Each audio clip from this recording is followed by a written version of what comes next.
Days నుంచి కిమ్స్ హాస్పిటల్లో treatment తీసుకుంటున్న Sritej last 15 days back ICU నుంచి రూమ్కి షిఫ్ట్ చేశారు.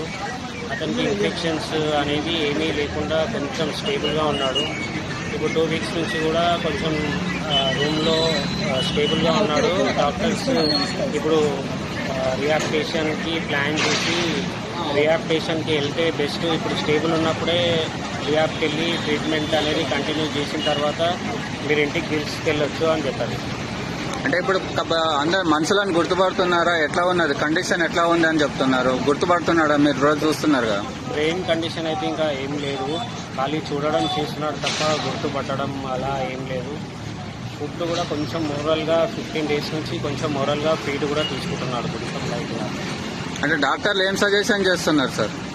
డాక్టర్ సజెషన్ చేసేదంటే ఇంకా బ్రెయిన్ వైజ్గా అయితే ఇప్పుడు ట్రీట్మెంట్ ఇంతవరకు ఉంది, ఇంతకు మించి బ్రెయిన్ నుంచి ట్రీట్మెంట్ అనేది ఏం లేదంటున్నారు. నెక్స్ట్ ఫిజియోథెరపీయే దానికి ట్రీట్మెంట్.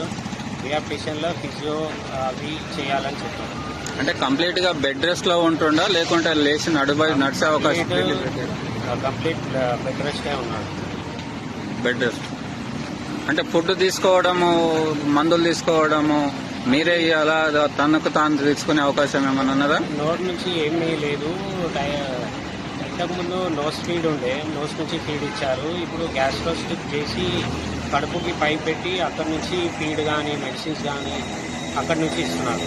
మరి అట్లాంటి సీరియస్ కండిషన్ ఉన్నప్పుడు హాస్పిటల్ నుంచి డిశ్చార్జ్ చేసి ఎందుకు తీసుకెళ్తున్నారు? మరి ఇంకా బ్రెయిన్ వైజ్ వేరే కండిషన్ అయితే నార్మల్గానే ఉన్నాయి. బ్రెయిన్ కండిషన్కి లాంగ్ టైం పడుతుందని చెప్పారు డాక్టర్స్. ఇక్కడ ఉంటే ఇంకా ఇన్ఫెక్షన్స్ అయ్యి అది ప్రాబ్లం అవుతుంది. ఇన్ఫెక్షన్ లేనప్పుడే డిశ్చార్జ్ చేస్తే ఓకే ఉంటుందని వాళ్ళు ప్లాన్ చేసి డిశ్చార్జ్ చేస్తారు. అంటే ఇక్కడ డాక్టర్స్ నర్సులు ఉండగానే ఇంత ట్రీట్మెంట్ జరుగుతుండని అలాంటి పొజిషన్ ఉంటే మీరు ఇంటికి తీసుకుపోయి ఎట్లా చూసుకోగలుగుతారు? ఇంటికంటే ఇంటికి తీసుకెళ్ళము. రిహాబిలిటేషన్ తీసుకెళ్ళి ఒక 15-20 డేస్ అక్కడ ఉన్న తర్వాత కొంచెం మళ్ళీ స్టేబుల్గా ఉంది అంటే హోమ్కి తీసుకెళ్తాం. ఈ సంఘటన జరిగి 140 రోజులు అవుతుంది. అంటే వాళ్ళ చిన్న పాప అంటే లాస్ట్ 20 డేస్ నుంచి రూమ్ ఐసీలో ఉన్నప్పుడు అయితే అలౌట్ చేయలేదు. ఇప్పుడు రూమ్కి ఇచ్చాక అలౌట్ చేశారు. కొంచెం పాప ఉంది అన్నయ్య అది ఇది అని అడుగుతున్నా కానీ ఏమీ పాప నుంచి అయితే ఏం రెస్పాండ్ లేదు.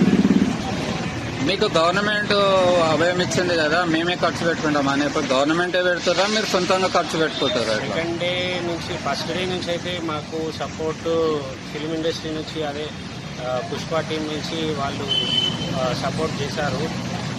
వాళ్ళు ఇన్స్ట్రక్షన్తోనే ఇన్ని రోజులు నడిచింది. ఇప్పుడు కూడా వాళ్ళు బిల్లు కొరకైతే మాకుతోని ఏం డిస్కషన్ చేయలేదు.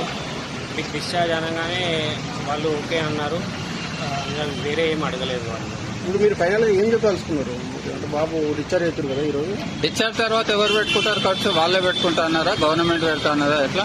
అదేం డిస్కషన్ అనేది ఏం కాలేదు సార్. అది ఈ సపోర్ట్ అనేది గవర్నమెంట్ నుంచి అయినా ఈ పుష్ప టీం నుంచి అయినా కంటిన్యూ ఉండాలని కోరుకుంటున్నాను. ఎప్పుడు డిశ్చార్జ్ చేస్తారు? ఇవాళ డిశ్చార్జ్ చేశాను. చేసిండ్రు ఆల్రెడీ? ఇంకా డిశ్చార్జ్ సమ్మరీ అయిపోయింది.